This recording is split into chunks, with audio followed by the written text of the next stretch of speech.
Et si je te disais qu'Itachi Uchiwa avait bel et bien un enfant caché? Un enfant tellement fort qu'il a été capable de tenir tête à Naruto et Sasuke, adultes. Un enfant que tout le monde a vu, mais que presque personne n'a reconnu. Un enfant qui, tout comme son père, a éveillé le Mangekyo Sharingan. Mais plusieurs questions demeurent. Qui est donc cet enfant? Comment s'appelle-t-il? Qui est sa mère? Ainsi que, comment et quand est-il né? Les amis, dans cette vidéo, je vais vous faire part d'une vérité, d'une théorie, et d'un détail que beaucoup n'ont pas remarqué. Comme d'habitude, ça ne sera pas de simples paroles, mais une analyse approfondie. Je vais m'appuyer sur des preuves solides, issues du manga, de l'anime, des livres officiels et même des interviews des auteurs, pour vous prouver la véracité de cette vérité dissimulée. Pour mieux vous faire comprendre, la vidéo sera divisée en 3 parties. La première partie sera basée sur l'identité de ce mystérieux enfant, ainsi que le secret derrière sa naissance. La deuxième, quant à elle, sera centrée sur son lien direct avec Itachi. Et enfin, la troisième partie est un bonus exclusif que je ne révélerai qu'à ceux qui resteront jusqu'à la fin, c'est-à-dire à ceux qui sont vraiment intéressés par cette vérité cachée. Les amis, avant de continuer, gardez bien en tête que ça reste juste une théorie, même si elle reste intéressante et logique. C'est parti.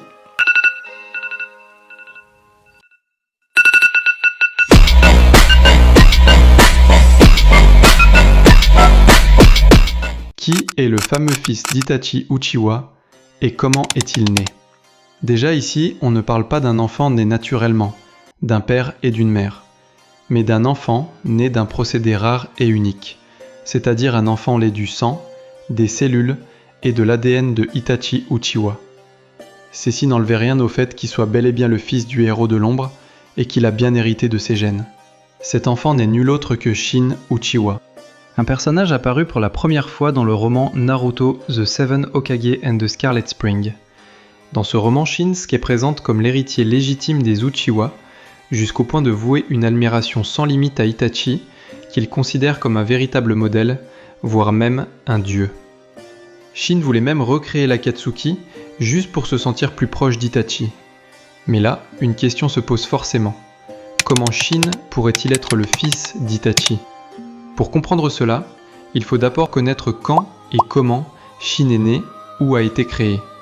Déjà, pour la naissance ou la création de Shin, Orochimaru nous l'explique brièvement dans le chapitre 7 du roman, où il dit que Shin est né d'une ancienne expérience, sans nous donner trop de détails. Mais il ajoute aussi le fait que Shin possède une particularité unique.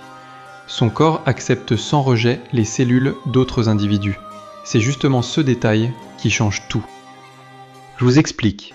Un être humain normal ne pourrait jamais supporter autant de Sharingan implantés dans son corps sans mourir ou être rejeté par ses propres cellules. Pour qu'un tel miracle soit possible, il fallait forcément un code génétique compatible avec les Sharingan, donc un fragment d'ADN Uchiwa. Mais nous allons y revenir tout à l'heure pour expliquer son lien avec Itachi. Avant ça, nous devons d'abord déterminer la date de naissance ou de création de Shin. Pour mieux comprendre ce passage, il faut revenir quelques années en arrière, avant la désertion d'Orochimaru de Konoha, à l'époque où il travaillait encore dans les Zanbu et que Itachi venait à peine d'intégrer l'Anbu sous les ordres directs de Danzo. Car c'est à cette époque que Shin a été créé. Comment je le sais? C'est simple. Plusieurs indices dans le manga viennent appuyer cette thèse. Le premier indice, c'est le bras droit de Danzo, celui couvert de Sharingan. Ce bras ne provient pas du massacre du clan Uchiwa comme beaucoup le pensent. Pourquoi?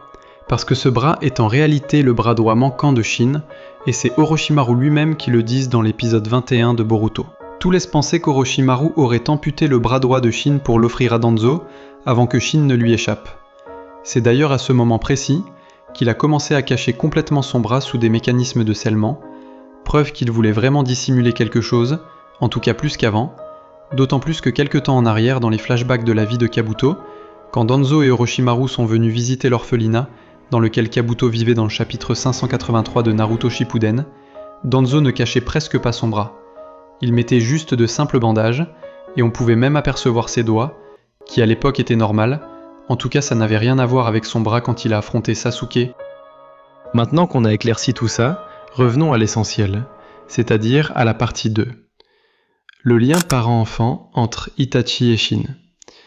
Maintenant qu'on connaît la date et le processus de création de Shin, après avoir souligné le fait que pour que son corps supporte autant de Sharingan implantés, il fallait forcément qu'il ait de l'ADN Uchiwa en lui, il faut maintenant déterminer si l'ADN Uchiwa ayant servi à sa création est bien celui de Itachi. Mais alors, qu'est-ce qui prouve que l'ADN ou les cellules ayant servi à créer Shin appartiennent à Itachi Uchiwa? Je vous explique. À l'époque de la création de Shin, le seul Uchiwa à la portée d'Orochimaru était Itachi, puisqu'ils travaillaient tous les deux dans l'Anbu, même si c'était pas dans la même faction. Et il faut savoir aussi qu'Orochimaru était responsable des examens médicaux de tous les jeunes recrues prometteuses de toutes les factions quand il travaillait dans l'Anbu, plus précisément dans la faction Route. Ce qui veut dire qu'il avait eu à examiner Itachi d'une manière ou d'une autre, et a donc eu un accès direct à son sang, ses cheveux et ses cellules. Et comme Itachi était considéré par Danzo et Orochimaru comme le Uchiwa parfait, jusqu'au point où Orochimaru convoitait même son corps, pour lui, Itachi était le choix idéal pour leurs expériences. D'autant plus que prendre des cellules d'un autre membre du clan Uchiwa aurait provoqué un scandale politique, car les Uchiwa étaient très fiers et protecteurs envers leur patrimoine génétique. Donc, prendre des risques pour obtenir des échantillons de moins bonne qualité que ceux d'Itachi, c'est insensé, surtout pour un ninja réfléchi comme Orochimaru. Orochimaru a donc choisi la voie la plus simple et la plus sûre, Itachi. De plus, quand Orochimaru parle de la création de Shin à Naruto et Sasuke, il ajoute aussi le fait que Shin a toujours admiré Itachi, ce qui nous emmène à nous demander pourquoi. D'autant plus qu'il ne connaissait pas Itachi personnellement. À mes yeux, ça ne peut être que parce que Orochimaru lui a parlé de Itachi en lui disant que c'est en grande partie grâce à son ADN qu'il a été créé. 3. Le bonus. L'origine du Mangekyo de Shin Uchiwa. Déjà, si comme d'après Orochimaru le bras de Danzo, celui rempli de Sharingan, vient effectivement de Shin, alors on peut facilement dire que Shin a réussi à éveiller son Mangekyo Sharingan par lui-même après s'être échappé du laboratoire d'Orochimaru.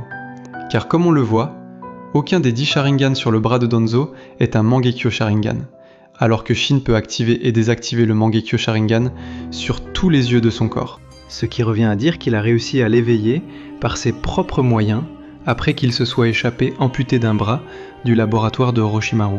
Alors les amis, coïncidence ou vérité cachée?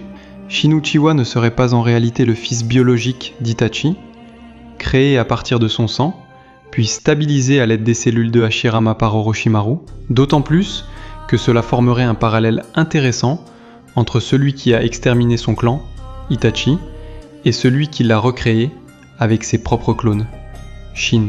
Dites-moi dans les commentaires ce que vous pensez de cette théorie, et n'oubliez pas que ça reste une théorie et que je n'ai rien affirmé, car rien n'a été confirmé par l'auteur. Et surtout, si ça vous a plu, abonnez-vous et likez. À nous revoir la semaine prochaine pour notre future vidéo longue.